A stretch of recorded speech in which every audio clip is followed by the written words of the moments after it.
എന്താണമ്മ ഇത് കാണുന്ന പ്രേക്ഷകരോടും മക്കളോടും അമ്മയ്ക്ക് പറയാനുള്ളത്? അവര് എന്നെ എങ്ങനെ ചെയ്തു, അവർക്ക് ഇനി ഉള്ള തലമുറയ്ക്ക് ഇനി യാതൊന്നും ഉണ്ടാവാതിരിക്കാൻ വേണ്ടിയിട്ട് പ്രാർത്ഥിച്ചിരിക്കുക. അമ്മയുടെ മനസ്സാണ് തുറന്ന് പറയാണ്. ഇപ്പോഴും മക്കളെ ചൊല്ലിയിട്ട് ഇരിക്കും. മക്കളെ വിളിക്കാനായിട്ടും പറയാനും സങ്കടപ്പെട്ട് തന്നെയുള്ള ജീവിക്കുന്നത് ഞാൻ. അവർ നോക്ക് കാണാൻ വേണ്ടി കൊതിച്ചിട്ട്, അവർ വിളി കേൾക്കാൻ വേണ്ടി കൊതിച്ചിട്ട് സങ്കടപ്പെട്ടിരിക്കുകയാണ് ഇപ്പോൾ. അവർ വരും, കാണും, എന്തെങ്കിലും പറയും എന്നുള്ള പ്രതീക്ഷ. ഞാനും അങ്ങനെ ഇനി അവർക്ക് ഈ തലമുറയ്ക്ക് യാതൊന്നും ഉണ്ടാവരുതേ എന്നുള്ളത് ദൈവത്തോട് പ്രാർത്ഥിച്ചിരിക്കുക. വരുന്ന പ്രതീക്ഷ കാത്തിരിക്കുക. കാണാഞ്ഞിട്ടും വർത്തമാനം അറിയാഞ്ഞിട്ടും സങ്കടപ്പെട്ട് കരഞ്ഞുകൊണ്ടിരിക്കുക അവിടെ ഇപ്പോൾ. മക്കളെ ഉപേക്ഷിച്ചാലും അമ്മമാർക്ക് മക്കളെ ഉപേക്ഷിക്കാൻ കഴിയില്ല സാറേ. അത്ര കഷ്ടത്തിലാണ് ഞാൻ. അങ്ങനെ വളരെ കഷ്ടപ്പെട്ട് ജീവിച്ചല്ലോ. ആരാൻ്റെ പണിയെടുത്ത് മക്കളെ വളർത്തിയുണ്ടാക്കി അവരെ നിലയ്ക്ക് എത്തിച്ച് തന്നെ. അപ്പം അവർ പറയണു ഞാൻ അവർ പണിയെടുത്താൽ ജീവിച്ചെന്ന് പറയണു. നമ്മൾ മക്കൾക്ക് വേണ്ടി അവരുടെ രക്തം, വിയർപ്പ് ഒക്കെ നമുക്ക് തന്ന് നമ്മളെ വളർത്തിയെടുത്ത് നമ്മളൊരു പക്വതയിലേക്ക് എത്തിക്കുമ്പോൾ അവരെ കൊണ്ട് തള്ളുന്ന, അന്തേവാസി കേന്ദ്രങ്ങളിൽ കൊണ്ട് തള്ളുന്ന ഒരു കാഴ്ച നമ്മൾ കണ്ടുവരുന്നുണ്ടല്ലോ. ഒരുപാട് കാഴ്ചകൾ കണ്ട് കഴിഞ്ഞ 21 വർഷക്കാലത്തോളം ചാരിറ്റി മേഖലയിൽ നിൽക്കുന്ന ഒരു മനുഷ്യനാണ് മഹേഷേട്ടൻ. മഹേഷേട്ടൻ, എനിക്ക് ചോദിക്കാനുള്ള ഒരു കാര്യം, അതൊന്നും തോന്നരുത്. ഞാൻ പല അന്തേവാസി കേന്ദ്രങ്ങളിൽ പോയിട്ടുണ്ട്, ഇവിടെയും പലതവണയും വന്നിട്ടുണ്ട്. ഇവിടെ വരുമ്പോഴൊന്നും മുസ്ലിങ്ങളായ ഒരു ഉമ്മയും വാപ്പയും ഞാനിവിടെ കണ്ടിട്ടില്ല. എന്താണത്? അങ്ങനെ ആ മതത്തിൽപ്പെട്ട ആളുകളെ മാത്രം എന്താ അന്തേവാസി കേന്ദ്രങ്ങൾ കൊണ്ട് തള്ളാത്തത്? അവരിൽ നിന്ന് നമുക്ക് എന്താണ് പാഠം കിട്ടുന്നത്? അതിന് ഒരുപാട് കാരണങ്ങളുണ്ട്. കാരണം ഇന്ന് വരെ എൻ്റെ ചരിത്രത്തിൽ അങ്ങനെ ഒരു സംഭവം ഞാൻ കണ്ടിട്ടില്ല. അതായത് മുസ്ലിം എന്ന് പറയുന്ന ഒരു ബാപ്പായും ഉമ്മയും ഞങ്ങളുടെ ഈ സ്ഥാപനത്തിൽ വന്നിട്ടില്ല. ഇതുവരെ കണ്ടിട്ടുമില്ല. ഒരു അനാഥ മന്ദിരവും കണ്ടിട്ടില്ല. അങ്ങനെ സംഭവം ഇല്ല. കാരണം അവരുടെ കർത്തവ്യം എന്ന് പറഞ്ഞാൽ അവരെ പെറ്റു വളർത്തുന്ന മാതാപിതാക്കളെ സംരക്ഷിക്കുക. അവരുടെ ഏറ്റവും വലിയൊരു ഉത്തരവാദിത്തമാണ് മുസ്ലിം. അതാണ്. അവർ കൈവിടില്ല.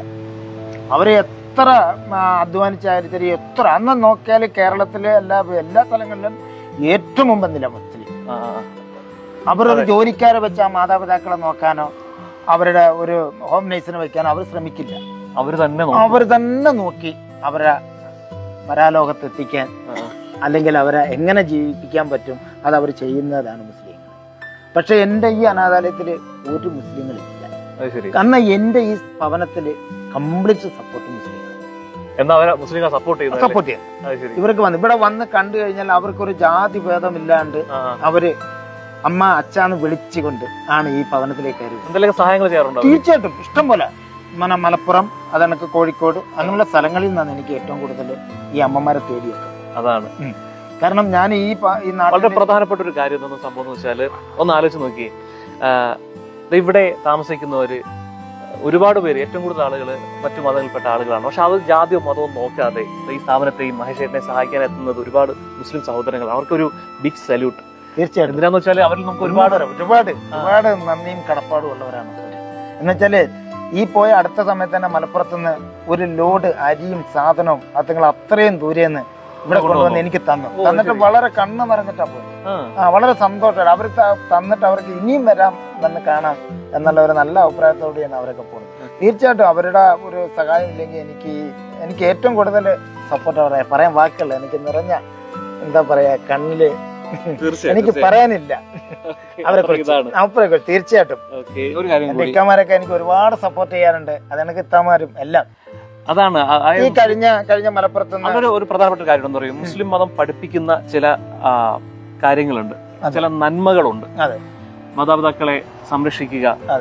ഒരു ഖുർആൻ വാക്യം തന്നെയുണ്ട്, നിന്റെ മാതാവിന്റെയും പിതാവിന്റെയും കാലിനടിയിലാണ് നിന്റെ സ്വർഗം, നിന്റെ നരകം എന്ന് പറയുന്നത്. അപ്പൊ അവരെ സംരക്ഷിച്ചേ മതിയാകും. അതങ്ങനെ ചെയ്യണം. അങ്ങനെയുള്ള കുറെ പാഠങ്ങൾ പഠിപ്പിക്കുന്നുണ്ട്. അതിൽ നമുക്ക് ഒരുപാട് മാതൃക ഉൾക്കൊണ്ട് മറ്റുള്ളവരും അത് അനുസരിച്ച് സംരക്ഷിക്കണമെന്നാണ് പറയുന്നത്. എനിക്കും പറയാനുള്ളത് തന്നെയാണ്. മക്കളൊക്കെ ഇവിടെ? മക്കള് നാട്ടിലുണ്ട്. മകളെ കല്യാണം കഴിച്ചു കൊടുത്ത് മണ്ണാർക്കാട് ഉണ്ട്. അവള് ഇതുവരെ ഞാൻ എവിടെയെന്ന് അന്വേഷിച്ചിട്ടില്ല, നോക്കിയിട്ടുമില്ല, പറഞ്ഞിട്ടുമില്ല. കാരണം എവിടെയെന്ന് അവൾക്ക് അറിയില്ല, ജീവിച്ചിരിക്കണ്ടോന്ന് അവൾക്ക് അറിയില്ല. മകൻ ഇടയ്ക്ക് വിളിക്കും, വരും. മകൻ കൊണ്ടാക്കിയതാണ് ഇവിടെ. അവിടെ 3 മക്കൾ പഠിക്കാൻ പോവാണ്. മരുമകൾക്ക് ജോലിയാണ്, മകന് ജോലിയാണ്. എന്നെ നോക്കാൻ ആളുടെ വയ്യാതെ കിടന്നപ്പോൾ ബാത്റൂമിലൊക്കെ പോയാൽ മുട്ടുത്തി കൊണ്ടാണ് പോയിട്ട് റൂമിലേക്ക് ഇല്ല, നടക്കാൻ വയ്യായിട്ട്. അങ്ങനെ കഷ്ടപ്പെട്ട് വളരെ കഷ്ടപ്പെട്ട് ജീവിച്ച, വളരെ കഷ്ടപ്പെട്ട് മക്കളെ വളർത്തിണ്ടാക്കി. പിന്നെ അവസാനങ്ങളിലേക്ക് മക്കൾക്ക് നോക്കാൻ പറ്റാതെ. അല്ല, ഇവരൊക്കെ മക്കളൊക്കെ ഇതേപോലെ സുഖമില്ലാതെ കിടക്കുമ്പോഴും അവരെയൊക്കെ സംരക്ഷിച്ചിരുന്നില്ലേ അമ്മ?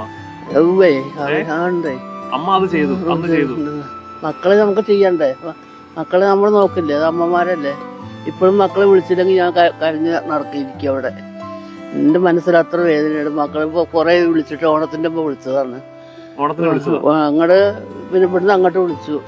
അപ്പം ഇനി പയ്യ ആഴ്ച വരുന്നുണ്ടെന്ന് പറയുന്നുണ്ടെന്ന് അറിയില്ല. വരുന്ന പ്രതീക്ഷിച്ച് കാത്തിക്കുക. കാണാഞ്ഞിട്ടും വർത്തമാനം അറിയാഞ്ഞിട്ടും സങ്കടപ്പെട്ട് കരഞ്ഞുകൊണ്ട് ഇരിക്കുക അവിടെ. ഇപ്പോൾ മക്കളെ ഉപേക്ഷിച്ചാലും അമ്മമാർക്ക് മക്കളെ ഉപേക്ഷിക്കാൻ കഴിയില്ല സാറേ. അത്ര കഷ്ടത്തിലാണ് ഞാൻ. അങ്ങനെ വളരെ കഷ്ടപ്പെട്ട് ജീവിച്ചല്ല. ആരാൻ്റെ പണിയെടുത്ത് മക്കളെ വളർത്തിണ്ടാക്കി അവരെ നിലയ്ക്ക് എത്തിച്ചു തന്നെ. അപ്പോൾ അവർ പറയണു ഞാൻ അവർ പണിയെടുത്താൽ ജീവിച്ചെന്ന് പറയണു. ആയിക്കോട്ടെ, എനിക്ക് വിരോധമില്ല. വളരെ കഷ്ടപ്പെട്ടിരുന്നു. ഭർത്താവ് ഉണ്ടായിരുന്നു, വെറും കുടിച്ചു നടന്ന് വീട് നോക്കാത്ത ഒരാളായിരുന്നു. തല്ലും കുത്തും ചവിട്ടും കൊണ്ട് അങ്ങ് അതിൽ കടന്ന് മക്കളെ വളർത്തിണ്ടാക്കി ഈ നിലയ്ക്ക് എത്തിച്ചു. ഇപ്പോൾ അമ്മേനെ വേണ്ട അറിയും. ഈ അമ്മയുടെ കാര്യം ആലോചിക്കുമ്പോൾ ഞാൻ വിചാരിക്കും, സമാധാനം എനിക്ക് മക്കളുണ്ടാവാത്തത്, കല്യാണം കഴിയാത്തത് ആലോചിച്ചു ഞാൻ. ഇവിടെ വന്നപ്പോ എനിക്ക് ഈ അമ്മയുടെ സങ്കടം കണ്ടപ്പോ ഞാൻ വിചാരിച്ചു, ദൈവമേ എന്നെ കല്യാണം കഴിക്കാത്തതും കുട്ടികളുണ്ടാവാത്തതും സന്തോഷം അല്ലെങ്കിൽ അതും ഞാൻ സഹിക്കണ്ടേ? സഹിക്കാൻ പറ്റില്ല സാറേ. അത്ര ഞാൻ എന്റെ കൂടപ്പുറപ്പിനെ സ്നേഹിച്ചു. കാലം കൊണ്ട് തട്ടുന്ന പോലെ എന്നെ തട്ടി മാറ്റിയത്. പക്ഷെ എൻ്റെ ഒരു കൂട്ടുകാരിയുണ്ട്, 2-3 കൂട്ടുകാരുണ്ട്. അവരാണ് എന്നെ നോക്കുന്നത്. ഞാൻ ജീവിക്കാൻ മറന്നുപോയ സ്ത്രീ എന്ന് പറയുന്നത് അതാണ് ഞാൻ. എന്റെ ചെറുപ്പം മുഴുവനും ചോരയും നീരും എന്ത് പണിയെടുത്തിട്ടും ഞാൻ. അച്ഛൻ മരിച്ചു, അമ്മ മാത്രമേ ഉണ്ടായിരുന്നു. ആ അമ്മേനെ എല്ലാവരും തട്ടി, പക്ഷെ ഞാൻ തട്ടിയില്ല. പക്ഷെ എന്നെ എല്ലാരും തട്ടി. കാണാൻ ഭംഗിയില്ല, പൈസ ഇല്ല, അങ്ങനെയാണ് ഇങ്ങനെയാണ്, കറുത്തിട്ടാണ്, ഇതൊക്കെയാണ് അവരുടെ ഇത്. പക്ഷെ എന്റെ മനസ്സ് വെളുത്തിട്ടാ, അതെനിക്കറിയാം. സങ്കടം ഒരുപാടുണ്ട്. അത് ഓർക്കുമ്പോ എനിക്ക് മക്കളെക്കാട്ടിൽ സങ്കടം. എന്റെ കൂടെ എന്ന് പറഞ്ഞിട്ടുണ്ടെങ്കിൽ എന്റെ കണ്ണിന്റെ കൃഷ്ണമണി പോലെയാ. കൃഷ്ണമണിക്ക് എന്തെങ്കിലും പറ്റുമ്പോ നമ്മളിപ്പോ തട്ടിട്ടില്ലേ അവര് എന്ന് പറഞ്ഞു. ഇപ്പോഴും അതെന്റെ ചേച്ചിമാർ, 2-3 ചേച്ചിമാരെ ക്യാൻസറായിട്ട് മരിച്ചു, ഏട്ടനും മരിച്ചു.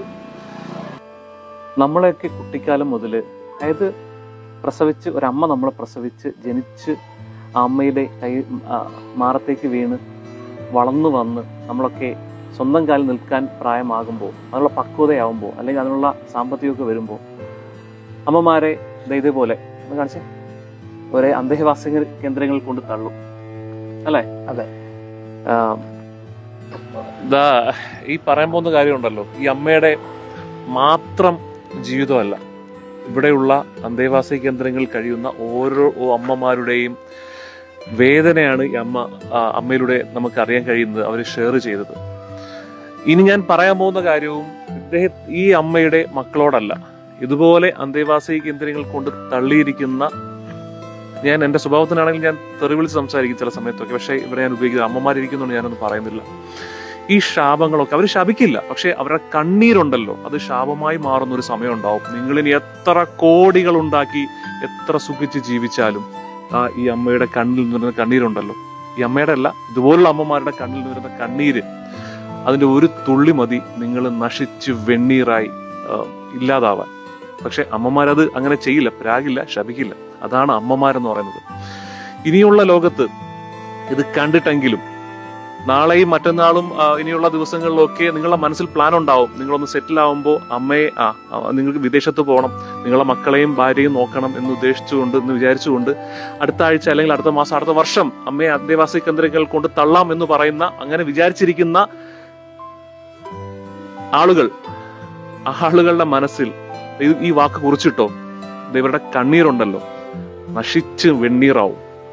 അത് ഉണ്ടാവാതിരിക്കണമെങ്കിൽ ഇതുപോലുള്ള അമ്മമാരെ സംരക്ഷിക്കുക തന്നെ വേണം.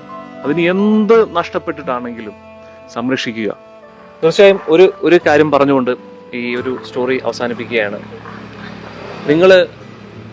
നിങ്ങളുടെ അമ്മമാരെ വൃദ്ധസദനങ്ങൾ കൊണ്ടുപോയി രജിസ്റ്റർ ചെയ്യുമ്പോൾ തൊട്ടപ്പുറത്തുള്ള ഒരു റൂം കൂടി കുറച്ച് വർഷങ്ങൾക്ക് ശേഷം രജിസ്റ്റർ ചെയ്ത് വെച്ചിരിക്കണം അഡ്വാൻസ് ആയിട്ട്. അത് നിങ്ങൾക്കുള്ളതാണ്.